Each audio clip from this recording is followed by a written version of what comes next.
पश्चिम बंगाल की राजनीति इस वक्त पूरी तरह उबाल पर है। बंगाल विधानसभा चुनाव में मिली बड़ी हार के बाद जहां एक तरफ यह चर्चा शुरू हो गई थी कि तृणमूल कांग्रेस अब टूटने और बिखरने की तरफ बढ़ सकती है, वहीं ममता बनर्जी ने अपने नेताओं और सांसदों को साफ संदेश देकर पूरे सियासी माहौल को बदलने की कोशिश शुरू कर दी। हार के तुरंत बाद हुई बड़ी समीक्षा बैठक में ममता बनर्जी का अंदाज पहले से कहीं ज्यादा आक्रामक दिखाई दिया। उन्होंने सांसदों को साफ निर्देश दिया कि अब एयर कंडीशन कमरों में बैठकर राजनीति नहीं चलेगी, बल्कि हर नेता को जमीन पर उतरना होगा।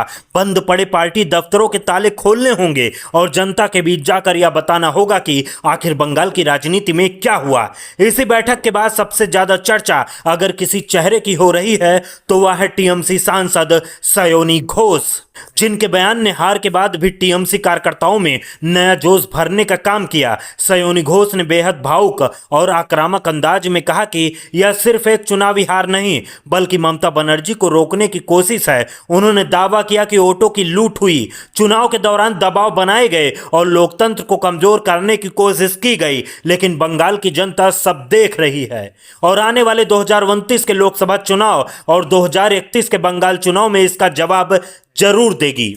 सयोनी घोष लगातार खुद को ममता बनर्जी की सबसे आक्रामक और फायर ब्रांड नेताओं में साबित करने की कोशिश कर रही हैं। चुनाव प्रचार के दौरान भी उनके भाषण सोशल मीडिया पर तेजी से वायरल हुए थे, जहां वे बार बार यह कहती नजर आ रही कि बंगाल की जनता दीदी के साथ खड़ी है। हार के बाद भी उनका वही तेवर देखने को मिला। उन्होंने साफ कहा कि लड़ाई खत्म नहीं हुई बल्कि अब असली संघर्ष शुरू हुआ है। सयोनी घोष ने किसानों, महिलाओं, युवाओं, मजदूरों और हर वर्ग के लोगों से एकजुट होने की अपील करते हुए भाजपा के खिलाफ बड़ा राजनीतिक संदेश देने की कोशिश की। यही वजह है कि टीएमसी के अंदर अब उन्हें भविष्य के बड़े चेहरों में देखा जाने लगा है। दूसरी तरफ ममता बनर्जी भी लगातार पार्टी को टूटने से बचाने में लगी हुई हैं। चुनावी हार के बाद कई रिपोर्ट्स में दावा किया गया कि पार्टी के अंदर असंतोष बढ़ रहा है और कुछ नेताओं ने अंदर खाने संगठन की रणनीति पर सवाल उठाने शुरू कर दिए हैं। वहीं सांसद सयोनी घोष ने साफ कहा कि पार्टी में किसी तरह का बिखराव नहीं है और पूरा इंडिया गठबंधन मजबूती के साथ एकजुट है।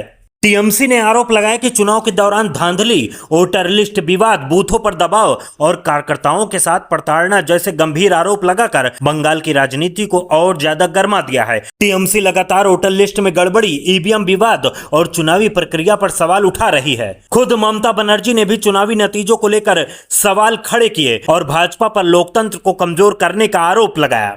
अब बंगाल की राजनीति में सबसे बड़ा सवाल यही खड़ा हो गया कि क्या ममता बनर्जी हार को सहानुभूति और संघर्ष की नई राजनीति में बदलने में सफल होंगी या फिर भाजपा के हाथ हो सत्ता जाने के बाद टीएमसी के अंदर शुरू हुआ दबाव पार्टी को और कमजोर करेगा। लेकिन एक बात साफ दिखाई दे रही है कि सयोनी घोष जैसे युवा और आक्रामक चेहरों को आगे लाकर टीएमसी अब पूरी ताकत के साथ भावनात्मक और संघर्ष वाली राजनीति का नया माहौल बनाने में जुट चुकी है, ताकि कार्यकर्ताओं का मनोबल टूटने न पाए और जनता के बीच यह संदेश जाए कि ममता बनर्जी अभी भी बंगाल की राजनीति की सबसे बड़ी लड़ाई लड़ने के लिए मैदान में डटी हुई है।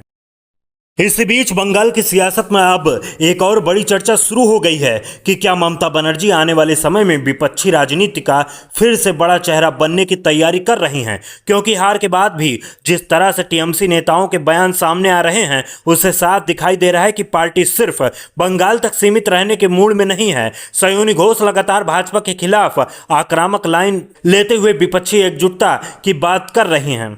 उन्होंने साफ कहा कि अगर भाजपा को रोकना है तो सिर्फ एक पार्टी नहीं बल्कि किसानों, युवाओं, महिलाओं, मजदूरों और हर वर्ग को एक साथ आना होगा। राजनीतिक जानकार अब इसे सीधे तौर पर इंडिया गठबंधन को फिर से एक्टिव करने की कोशिश के रूप में देख रहे हैं, क्योंकि पिछले कुछ समय में विपक्ष के अंदर जिस तरह दूरी और खामोशी दिखाई दे रही थी उसके बीच अब ममता बनर्जी के तेवर फिर बदलते नजर आ रहे हैं। यही वजह है कि सोशल मीडिया पर अब अखिलेश यादव, राहुल गांधी और ममता बनर्जी को लेकर नई चर्चाएं शुरू हो गई हैं। कई लोग सवाल उठा रहे हैं कि क्या 2029 से पहले विपक्ष फिर से एक मजबूत रणनीति बनाने जा रहा है। दूसरी तरफ सयोनी घोष अब सिर्फ सांसद नहीं बल्कि टीएमसी की सबसे तेज बोलने वाली युवा आवाज के तौर पर देखी जा रही हैं।